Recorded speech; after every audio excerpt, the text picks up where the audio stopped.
announcement. So some people already asked me about where is Adam. Yeah? So if you came here to see Adam Morton, I'm afraid I have to disappoint you. Yeah? He's not with us. The paper we have written, and which I'm going to present on, is jointly written, so it's only fair enough to have his name there. Yeah, but I'm afraid you will have to do just with me today. Right. Let's start. So it's about over a year ago when Adams and my book, Global Capitalism, Global War, Global Crisis, was published. And when you come to an end of such a long, drawn-out book project, you think, that's it, finally done. You can close off these questions, you're satisfactorily dealt with. This is now the moment to turn to other things. And really, in the book, what we do, in order to address those three moments, is to engage with all kinds of current and up-to-date Marxist developments. I mean, combined development, political Marxism, but also feminist historical materialism. So that in the book was our first start to look at feminist historical materialism and try to incorporate that into our conceptualization and analysis of global capitalism, global war, global crisis. And in the book, we sided in a way with Ellen Meiksins Wood, who does argue that capitalism is structurally indifferent to gender. And now in our presentations and round tables of the book, this was one of the main arguments or main points for which we were criticized. And so we thought we had come to the end of a project.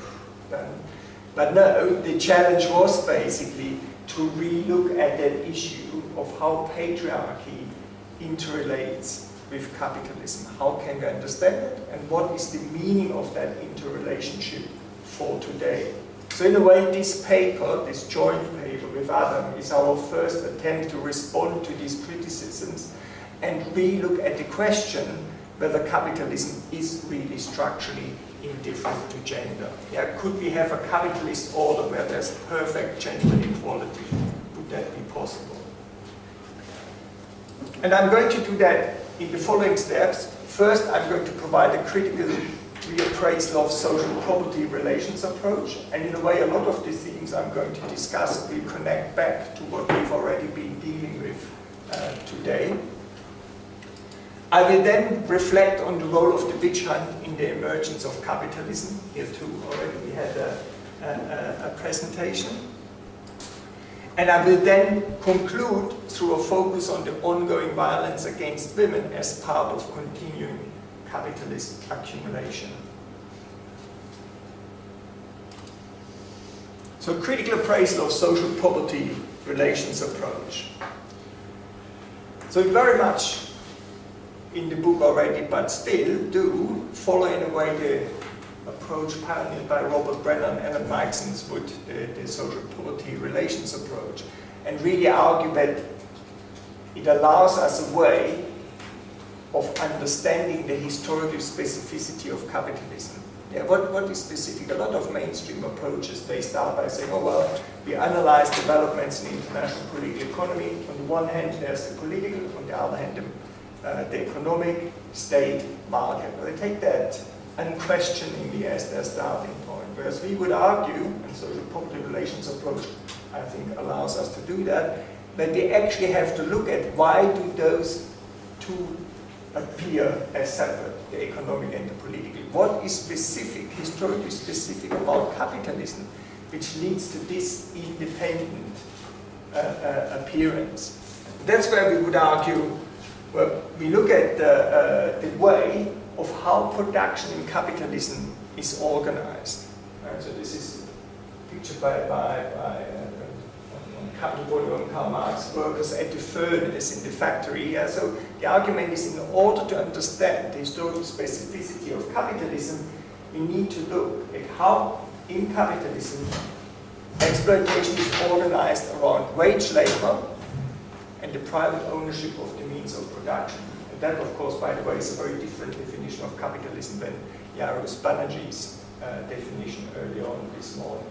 But it's by focusing on the way of how production is organized that we then realize, well, while in feudalism, exploitation was directly politically enforced, Within capitalism, nobody tells us, oh, you work for that company and be exploited there while you work there. In capitalism, so-called free wage labor, we can see it where we want to work.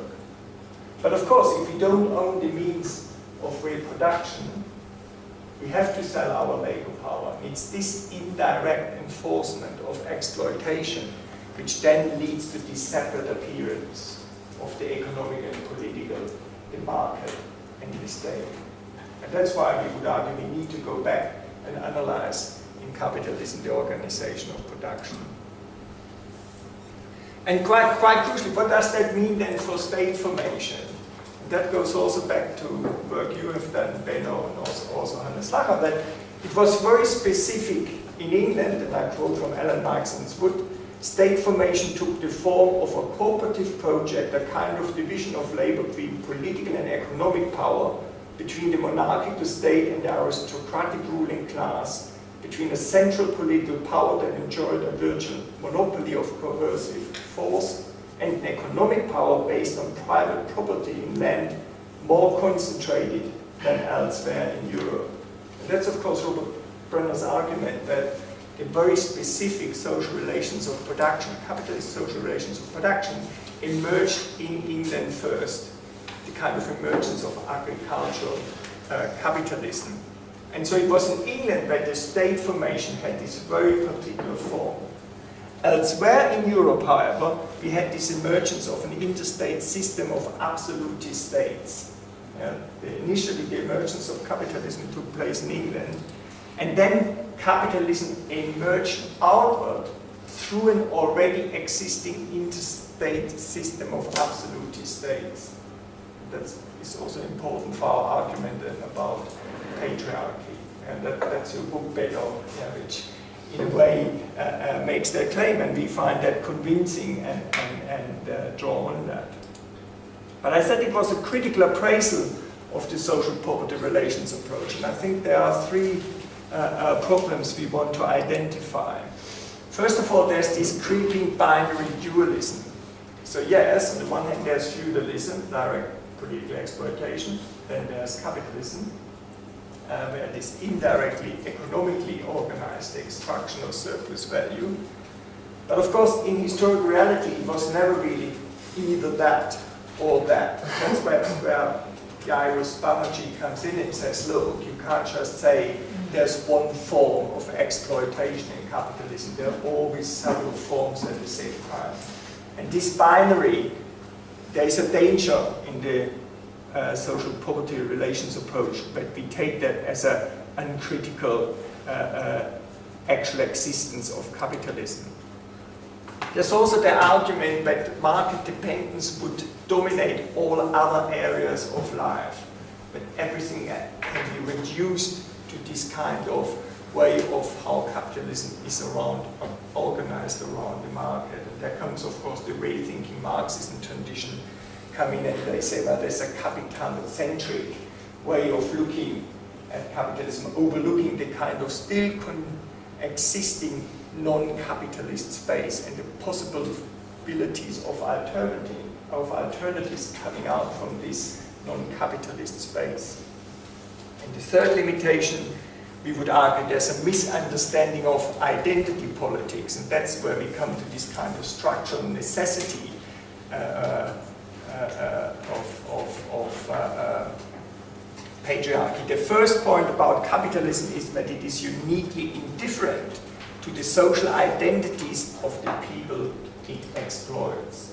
So yeah, this is the idea that where the workers are women, black, race, identity, sexuality, makes no matter to capitalism. And is that really the case? And that's where we would change our position in comparison to how we conceptualized it in the book. Now, why is that the case? And here we come to engage with Sylvia's work on Caliban, and which she, of course, already presented her argument to us, so I will not repeat that at length. And here, Sylvia, you argue that the medieval witch hunt was a part of the emergence of capitalism and primitive accumulation. the female body, and I quote here from Caliban and the uterus, was placed at the service of population increase and the production and accumulation of labor power. So the enclosures went hand in hand with the witch hunt as forms of primitive accumulation. But very similar to, and that was already raised by Jungiel and Benno in the previous session, we would argue here with the kind of social property relations approaches that actually the enclosures was a phenomena specific to what happened in England. Whereas the witch hunt, as you outline in your book, occurred across Europe and was then also extended into what we now call Latin America, for example. And that's why we would argue that we don't agree with this idea that the witch hunt was part of the emergence of capitalism. So how can we then understand the witch hunt? And actually drawing on your own book, what I found very fascinating in Caliban and the Witch is your narrative about all these kind of radical alternatives which had emerged in feudalist society across Europe. So you write on page 61, throughout Europe, vast communalistic social movements and rebellions against feudalism had offered the promise of a new egalitarian society built on social equality and cooperation. And our argument would be, perhaps actually it was not, witch hunt was not part of the emergence of capitalism, but it was part of the reassertion of power by the feudalist or by the feudalist powers, whether it was the states, whether it was the church. It was a curbing back of these alternative forms emerging in the wake of the Black Death across Europe. So not part of capitalism, but still part of the feudalist order reasserting the power of the elites. So what does that then mean then for capitalism? Is capitalism structurally indifferent to gender? So witch hunt to restore order within feudalism. But there we would argue, and that's very similar to how it has been argued in relation to capitalism emerging within a pre-existing interstate system, we would argue, of course, that witch hunt, what it has done in feudalist Europe, it has established a particular form of patriarchal relations and oppression. And so we would argue that precisely the way of how capitalism emerged within an already existing interstate system of absolute states, capitalism also emerged within an already existing patriarchal society. And because of this emergence within the already existing patriarchal society, it is because of this historical reality that then capitalism is not indifferent to gender, but that actually patriarchy has always been part of capitalist exploitation.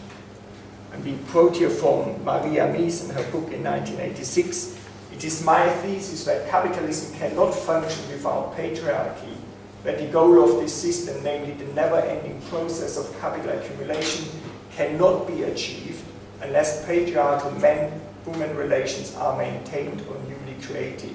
We could therefore also speak of neo-patriarchy.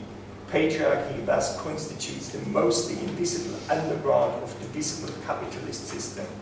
As capitalism is necessarily patriarchal, it would be misleading to talk of two separate systems." And we would agree with that on the basis that capitalism emerged within an already existing patriarchal system shaped by the witch hunts. And that then draws on the argument made by Tony, capitalism as a social formation. Yeah. Because first of all, and that's by Susan Ferguson, she argues that actually capitalism as a simple abstraction does not actually exist. There's only concretely racialized patriarchal colonial capitalism, wherein class is conceived as a unity of the diverse relations that produce not simply profit or capital, but capitalism. And so in capitalism, we can understand it as a sort of formation where there are several modes of production. And that's then how one can understand that on the one hand, of course, there's the capitalist mode of production and exploitation of surplus labor in the workplace. But there's equally also the exploitation of unpaid labor in the sphere of social reproduction. And it's the kind of internal relations and capitalism really depending on both, where we can see how capitalism is internally related to patriarchal relations. To speak of a social whole dominated by the capitalist dynamic, a capitalist social formation, is not to say that the economic wage-labor relationship unilaterally causes racial or gender oppression.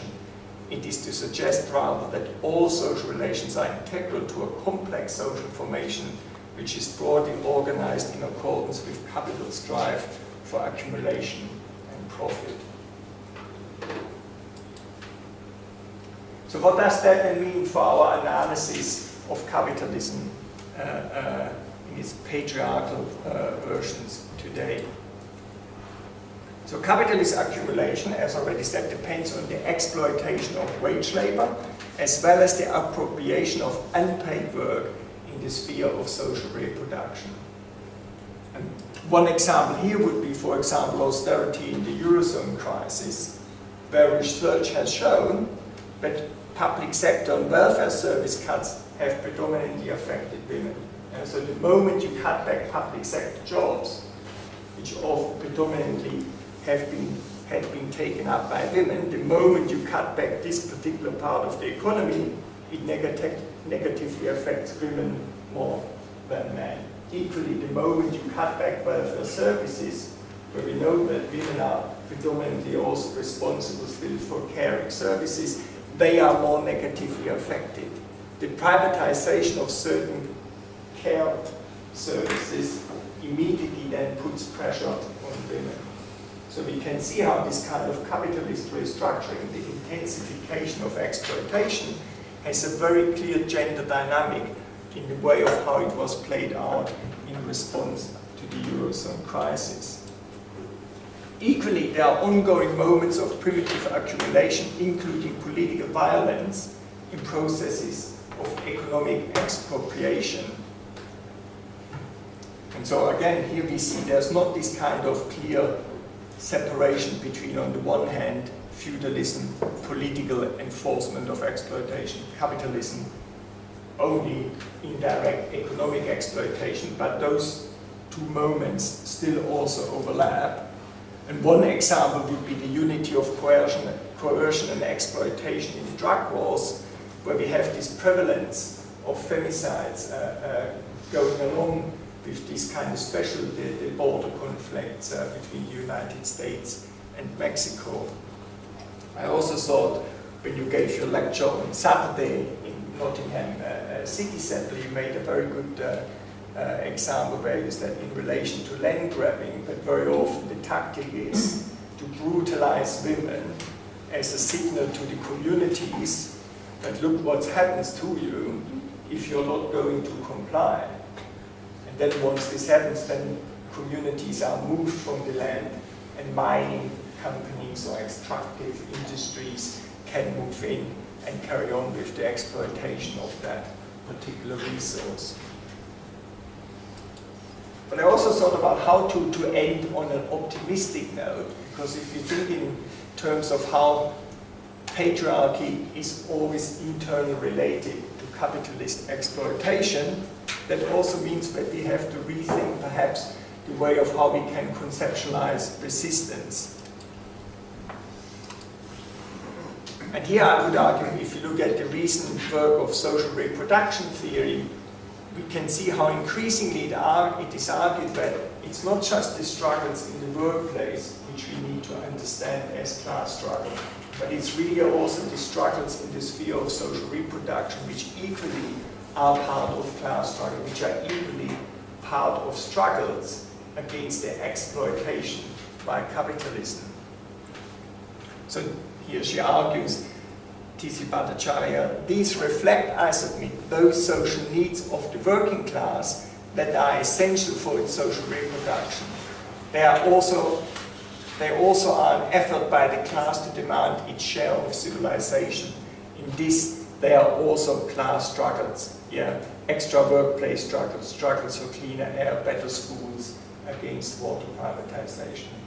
And in my own research, I'm currently working on a book on struggles over public water in Europe, and I think there we can see how broad alliances of trade unions, social movements, user organizations, how they come together and how they are engaged in a struggle against water privatization, which of course affects the workplace, because workers realize the moment their places become privatized, they are tending to lose out.